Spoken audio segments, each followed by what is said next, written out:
வணக்கம் கன்னிராசி நண்பர்களே. வரக்கூடிய தை மாதத்தில் உங்களுக்கு எந்த மாதிரியான பலன்கள் கிடைக்க போகுது அப்படிங்கிறத தான் இந்த பதிவில் நாம் இப்போ பார்க்க போகிறோம். முதலாவதாக புதன் பகவானை பார்ப்போங்க. புதன் பகவான் உங்களுடைய ராசிக்கு 4வது ராசியில் தான் இருக்கார். புதன் 4வது ராசியில் இருந்தால் நல்லது. ஏதாவது சொத்து பத்துக்கள் வாங்கணுன்னா வாங்கலாம். வீடு கட்டணும் அல்லது வண்டி வாகனங்கள் எதுவும் வாங்கணும் அப்படின்னா அதெல்லாம் வாங்கி தரும். அப்போ இந்த மாதத்தில் நற்பலன்கள் நடக்கக்கூடிய சந்தர்ப்பம் நிறைய இருக்குது. அதே புதன் பகவான் தை மாதம் 6ஆம் தேதி மகர ராசிக்கு போயிடுவார். மகர ராசிக்கு போனாலும் உங்களுக்கு நல்லா தான் இருக்கும். சூரியனை பொறுத்தளவுக்கு 5வது இடத்துல தான் இருக்கார். 5வது இடத்துல சூரியன் இருக்கும்போது ஒரு சிலருக்கு பிள்ளைகளோட கருத்து வேறுபாடுகள் வரும். அல்லது பிள்ளைகளுக்கு ஏதாவது இந்த சளி இருமல் காய்ச்சல் சொல்கிறோம்ல அந்த மாதிரி வரும். அல்லது பிள்ளைகள் வழியில் ஏதாவது ஒரு விரைய செலவுகள் வரும். அதாவது அவங்களுக்கு தேவையான விஷயத்தை ஏதாவது வாங்கி கொடுக்கறதுனாலையோ ஏதோ ஒரு வகையில் அவங்களால கொஞ்சம் செலவுகள் மட்டும் இந்த தை மாதத்தில் கொஞ்சம் இருக்கும். அதே மாதிரி 6வது இடத்துல உங்களுக்கு சனி இருக்கு இல்லையா. 6வது இடத்துல சனி இருந்தாலே ஒரு சிலருக்கு இந்த வாகனத்தினால தொந்தரவு இருக்கும். வாகனத்தினால தொந்தரவுனா வண்டி வச்சுருந்தோம்னா அடிக்கடி ரிப்பேர் ஆகும். அது நம்ம செலவழிக்கணும். அந்த மாதிரியான ஒரு தொந்தரவுகள் கொஞ்சம் இருக்கும். அதே மாதிரி ஒரு சிலருக்கு இந்த நோய் கடன் பகைன்னு சொல்லி ஏதாவது ஒரு விஷயத்தில் வரும். அடிக்கடி பார்த்திங்கன்னா முதல்ல இருந்த மாதிரி இப்போ உங்கள் உடம்பு இருக்காது. ஏதோ ஒரு வகையில் அந்த நோய் நொடிகளை உருவாக்குற மாதிரியான ஒரு சூழ்நிலைகள் கொஞ்சம் தெரியதான் செய்யுது. சுக்கிரன் வேற உங்களுக்கு 6வது ராசியில் தான் இருக்கார். 6வது ராசியில் சுக்கிரன் இருந்தாலும் உங்களுக்கு வீட்டில் இருக்கிற பொருட்கள் எல்லாம் ரிப்பேர் ஆகும். இப்போ TV, fridge, washing machine, mixie, cooker இப்படி எல்லாம் சொல்கிறோம்ல. அல்லது கம்ப்யூட்டர்லாம் வச்சுருப்போம். இந்த மாதிரி எலக்ட்ரானிக் பொருளெல்லாம் ஏதாவது ஒரு வகையில் கொஞ்சம் ரிப்பேர் ஆகிட்டே இருக்கும். ஒரு சில பொருள்களுக்கு பயன்படுத்த முடியாது, மறுபடியும் நம்ம தூக்கி போட்டுட்டு வேறு ஏதாவது வாங்க மாதிரி வரும். ஆனால் வாங்கி தரும் வேறு. ஒரு சில பொருளை பழுது பார்த்து நம்ம பயன்படுத்தலாம். அதே சுக்கிர பகவான் 15ஆம் தேதி தை மாதம் 7வது ராசிக்கு போயிடுவார். சுக்கிரன் 7க்கு போனால் உங்களுக்கு ரொம்ப நல்லாயிருக்கும். ஏன்னா அவர் தான் உங்களுக்கு பணத்தை கொடுக்குறவர், தனாதிபதியே அவர் தான். அப்போ சுக்கிரன் இந்த தை மாதத்தில் பணத்தை கொடுப்பாரு, நல்லா கொடுப்பாரு. அந்த 15ஆம் தேதி வரைக்கும் கொஞ்சம் கொடுக்குற பணத்தை ஏதாவது ஒரு வழியில் செலவில் ஏற்றி விட்டுருவார். அதாவது செலவழிக்கிற மாதிரியான சூழ்நிலைகளை நமக்கு உருவாக்கி வச்சுருவார். ஆனால் தை 15க்கு அப்புறம் செலவுகள் வராது, வருமானம் வரும், நல்ல முன்னேற்றம் இருக்கும். ஒரு சிலருக்கு பதவி உயர்வு, சம்பள உயர்வெல்லாம் கிடைக்கும். கடன் காட்சிகள் எல்லாம் தீரும். மனசில் நிம்மதி பிறக்கிறதுக்குடைய சந்தர்ப்பங்கள் இருக்கும். மனசு ரொம்ப மகிழ்ச்சியாக இருக்கும். ஒரு சிலருக்கு வீடு கட்டணுங்கிற பேச்சு, வாகனம் வாங்கணுங்கிற பேச்சு, அல்லது வீடு வாங்கணுங்கிற பேச்சு இதெல்லாம் உங்களுக்கு வரும். ஆக இதெல்லாம் நல்லதுக்காக தான்.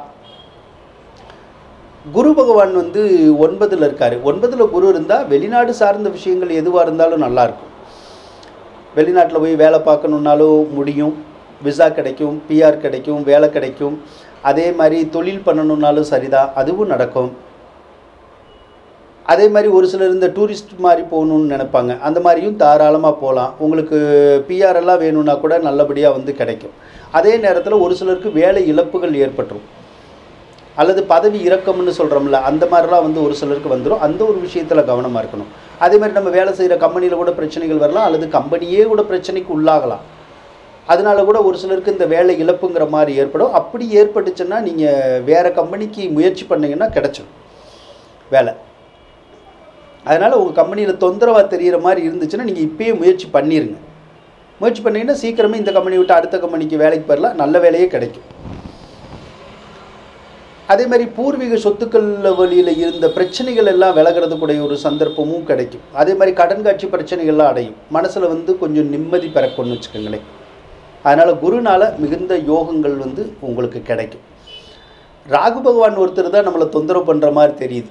ஏன்னா ராகு பகவானை பொறுத்தளவுக்கு உங்களுடைய கணவன் அல்லது மனைவி இருந்தால் அவங்களுக்கு உடல்நிலையை அடிக்கடி ஏதாவது ஒரு விஷயத்தில் பாதிக்கும். ஒருவேளை அவங்களுக்கு உடல்நிலையை பாதிக்கலைன்னு வச்சுக்குவோம், அப்போ அவங்களோட ஏதாவது கருத்து வேறுபாடுகளை உருவாக்கும். ஏதாவது சண்டை சச்சரவுன்னு வருதில்லை, கோபதாபம் வருதில்லை. அதே மாதிரி ஒரு சிலருக்கு பிரிவினையை ஏற்படுத்துதில்லை. அந்த மாதிரியான வேலையை செய்யும். அதனால் தேவையில்லாத வகையில் சந்தேகப்பட்டு கூட சண்டை போடுற மாதிரியான ஒரு சூழ்நிலையெல்லாம் வரும் குடும்பத்தில். அதனால் கொஞ்சம் பொறுமையாக இருக்கணும், அமைதியாக இருக்கணும். இது எவ்வளோ நாளைக்கு இருக்கும்? 2025 ஏப்ரல் மாதம் வரைக்கும் தான் இந்த கணவன் மனைவிக்குள்ள பிரச்சனைங்கிறது. அதுக்கப்புறம் இருக்காது. அது வரைக்கும் மட்டும் கொஞ்சம் பொறுமையாக நகர்த்தி கொண்டு போனீங்கன்னா சரியாக இருக்கும். அதேமாதிரி ஒரு சிலருக்கு குழந்தை பாக்கியம் இல்லாமல் இருப்பாங்க. அவங்களுக்கெல்லாம் குழந்தை பாக்கியம் கிடைக்கிறதுக்குடைய யோகம் இப்போ இருக்குது. ஸோ முயற்சி பண்ணால் கிடைக்கும். அதே போல் செவ்வாயை பொறுத்தளவுக்கு உங்களுக்கு அஷ்டமாதிபதி தானே, அவர் நீச்சமாக வேற இருக்கார். பொதுவாக அஷ்டமாதிபதி நீச்சமாகக்கூடாது, நம்ம என்ன செஞ்சாலும் ஏதாவது தப்பாக முடியும். இப்போ செவ்வாய் பகவான் தை மாதம் 5ஆம் தேதி மிதுன ராசிக்கு போயிடுவார். அப்போது நீச்சமாக இருக்க மாட்டார். அப்போது செவ்வாய் நல்லா தான் இருப்பார். நல்லா இருப்பார், வேலையில் மட்டும் கொஞ்சம் தொந்தரவு கொடுப்பார். மற்ற விஷயங்கள் எல்லாம் நல்லாயிருக்கும். உங்களுக்கு ஏதாவது சொத்து பத்துக்களெல்லாம் வாங்கணுன்னா வாங்கி கொடுக்கும். ஆக இந்த தை மாதத்தை பொறுத்தளவுக்கு கன்னிராசிக்கு நல்லா தான் இருக்குது.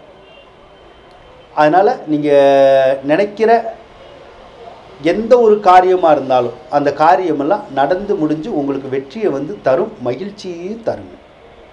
முதல்ல எடுத்தோடனே போராட்டமாகவே இருக்கிற மாதிரி இருக்கும், கடைசி நேரத்தில் உங்களுக்கு கை கொடுத்துரும்.